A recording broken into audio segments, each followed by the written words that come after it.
Okay, let's talk about vertebral landmarks. We're going to identify the major landmarks on a typical vertebra, and there are the 14 different structures that we're going to identify. And the picture on the top is a superior view, and the picture on the bottom is a lateral view.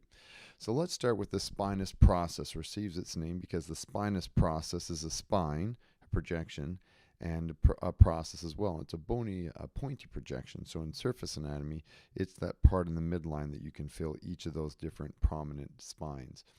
The most obvious one is the vertebral prominence for C7. If you drop your chin to your chest and palpate on the back of your neck right by your collar line, you'll feel that vertebral prominence. It's good to find about that level. Transverse process is a projection from a bone in the transverse plane and muscles and ligaments attached to that. The lamina is the portion of a vertebra that's between the transverse and the spinous process. The pedicle is a region between two different structures. In yellow, it's called the vertebral arch, and in pink, there's the vertebral body, and the pedicle is a region in between.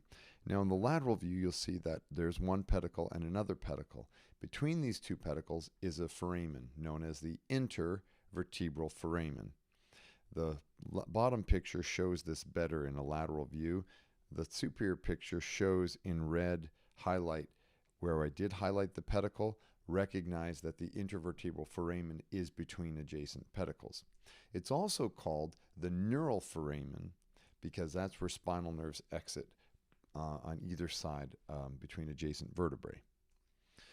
Then we have this superior articular facet, sometimes called the superior articular process. It projects off the top of a vertebra, which then articulates with the inferior articular facet, and together they make a facet joint. This is a synovial plane joint that allows flexion and extension to occur between vertebrae, allows you to bend and straighten your back. It's also called the zygapophyseal joint, synonymous. Okay. The pars interarticularis. So this one that we see there in pink that's kind of blinking, it's called the pars or pars interarticularis. The best way to find it is the following.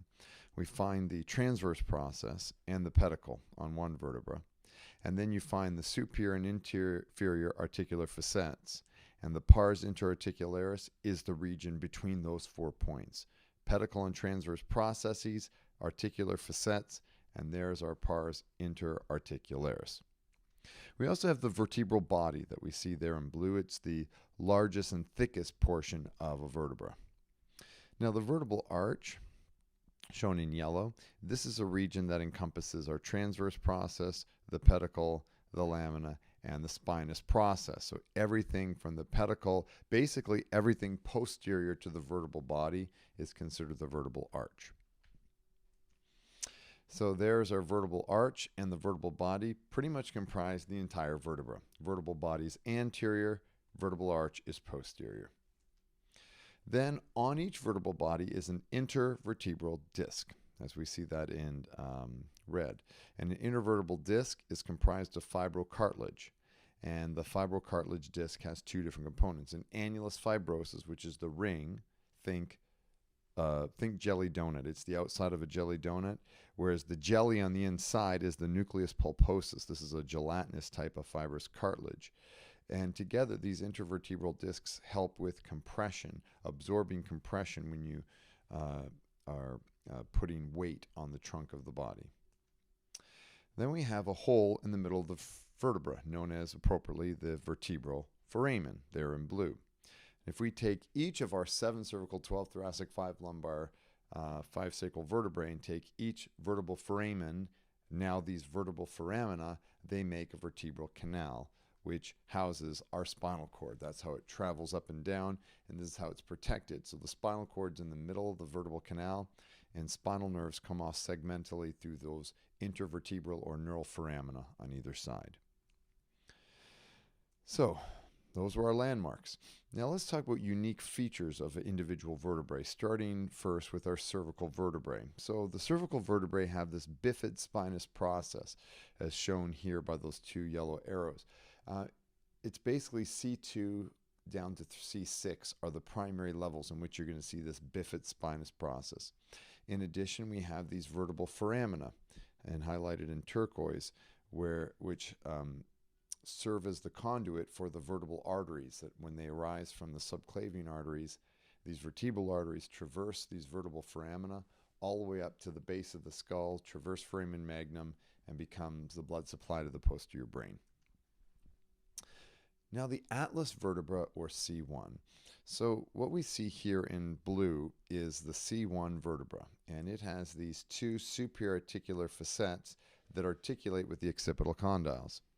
So remember, in mythology there's Atlas, and Atlas held the world on his shoulders. Well, that's why they call the C1 vertebra the Atlas, because it holds the skull or world on its shoulders. C1 Atlas vertebra. The axis vertebra is shown here in lime green, and it has a particular bony landmark called the odontoid process. Odontoid for tooth, because it looks like a tooth coming up from it, or simply known as the dens. And this odontoid process helps with pivoting your head side to side as if saying no. So the dens articulates with C1, the atlas, to create this type of movement, like this. So there's the side to side motion, or pivoting, where the dens serves as an axis, a pivot, for that type of nodding your head no to no, or side to side. Then we have the uncinate process, where that term uncinate comes from the Latin uncinnatus, which means a hook.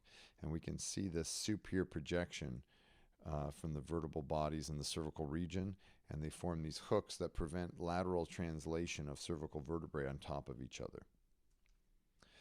How about thoracic vertebrae unique features? The only one I'd like to focus on are these costal facets. And whenever you think costal, think rib.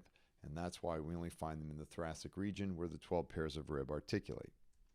And then the lumbar vertebrae, off those articular facets, we've got these bony prominences called the mammillary processes, and accessory mammillary processes there on the transverse process. These are for muscle attachments. Also, the lumbar vertebrae have the thickest and largest vertebral bodies. Now with movements, we have flexion and extension. So there's extension and there's flexion. Extension, flexion, extension, flexion.